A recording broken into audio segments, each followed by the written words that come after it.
श्री विष्णवे नमः। नमस्कार, आप सभी का स्वागत है आपके अपने चैनल आस्था शक्ति 108 डिवाइन पर। आज आप सभी जानेंगे कि यदि आप निर्जला एकादशी के दिन पूरी तरह से निर्जल और निराहार व्रत नहीं रख पाते हैं तो ऐसी स्थिति में आप कौन कौन सी चीजों का सेवन कर सकते हैं।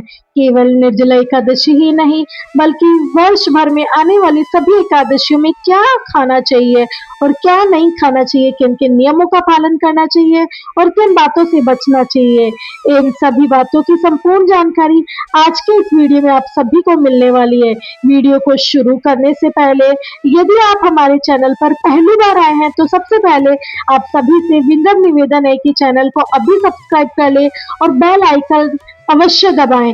वीडियो पसंद आए तो इसे लाइक करना बिल्कुल ना भूलें, क्योंकि हमारे चैनल पर आपको प्रत्येक एकादशी व्रत कथा, तिथि, शुभ मुहूर्त और हिंदू धर्म में प्रचलित सभी प्रमुख व्रतों और त्योहारों से जुड़ी महत्वपूर्ण जानकारी नियमित रूप से मिलती रहती है। साथ ही इस वीडियो के अंत में आपको निर्जला एकादशी की व्रत की तिथि और पारण मुहूर्त की जानकारी भी दी जाएगी। तो हम सबसे पहले बात करते हैं एकादशी के दिन क्या खाना चाहिए और क्या नहीं खाना चाहिए। तो देखिए, एकादशी का व्रत मूल रूप से निराहार रहकर ही किया जाता है, लेकिन जो लोग स्वास्थ्य या अन्य कारणों से पूरी तरह निराहार नहीं रह पाते वे फलाहार और जल ग्रहण करके भी व्रत रख सकते हैं। और एकादशी का व्रत एकादशी तिथि के सूर्योदय से प्रारंभ होकर द्वादशी तिथि के सूर्योदय तक माना जाता है। इस पूरे समय में अन्न का सेवन नहीं किया जाता। जो लोग एकादशी का व्रत रख रहे हैं उन्हें सबसे पहले तो दशमी तिथि से ही नियमों का पालन करना प्रारंभ कर देना चाहिए। दशमी तिथि के दिन भोजन पूरी तरह सात्विक होना चाहिए, बिना लहसुन प्याज के होने चाहिए। मसूर की दाल, बैंगन या अन्य किसी प्रकार के मांसाहार या अशुद्ध चीजों का सेवन नहीं करना चाहिए। जो लोग अगले दिन एकादशी का व्रत रखने वाले हैं उन्हें दशमी तिथि के सूर्यास्त के बाद अन्न का त्याग भी कर देना चाहिए, लेकिन इस दौरान आप जल का सेवन कर सकते हैं।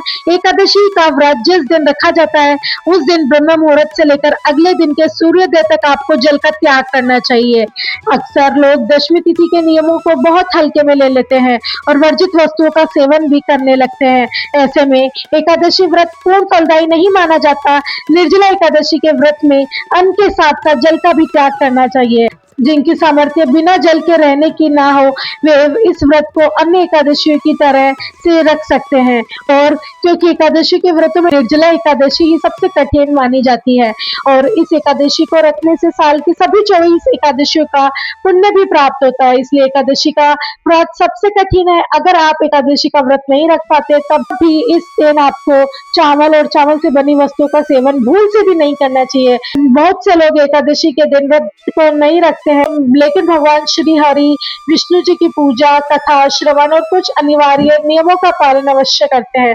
तो अब हम बात करते हैं निर्जला एकादशी के दिन पूरी तरह से निर्जल नहीं रह सकते या क्या खा सकते हैं। ऐसे तो आप दूध, दही, सूखे मेवे, अदरक, काली मिर्ची, चीनी और जितने भी मौसमी फल है आराम से खा सकते हैं, उन सभी का सेवन कर सकते हैं। वैसे तो एकादशी में नमक का सेवन नहीं करना चाहिए, लेकिन स्वास्थ्य संबंधी अगर कोई समस्या हो जिसमें नमक का सेवन आपके लिए बहुत जरूरी है तो सेंधा नमक का सीमित प्रयोग कर सकते हैं।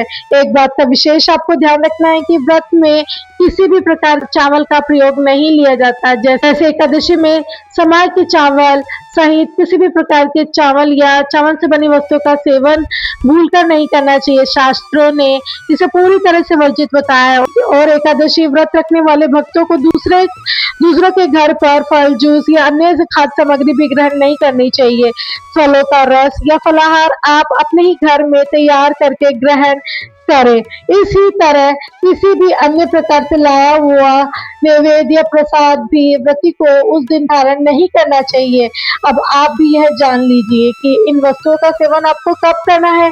अगर आप निर्जला एकादशी का व्रत निर्जल या निरंतर नहीं कर पा रहे हैं तो फिर दिन भर में थोड़ी थोड़ी देर बार बार कुछ खाते रहना बिल्कुल भी उचित नहीं है। फलाहार केवल एक बार ही ग्रहण करना चाहिए और इसका श्रेष्ठ समय सूर्यास्त के बाद भगवान विष्णु की संध्या, विष्णु पूजा संपन्न होने के बाद ही माना जाता है। इस समय आप दूध, फल या जल ग्रहण कर सकते हैं। अगर आप बार बार फलाहार करते रहेंगे तो वास्तविक महत्व समाप्त हो जाता है। इसके अलावा आप पैकेट वाले जूस, बाजार से खरीदे गए व्रत वाले चिप्स या अन्य पैकेट वाले जो भी पदार्थ होते हैं उन्हें खाने से यथासंभव बचना चाहिए। एकादशी के दिन तुलसी के पत्ते का सेवन ना करें, ऐसा करने से व्रत खंडित हो जाता है।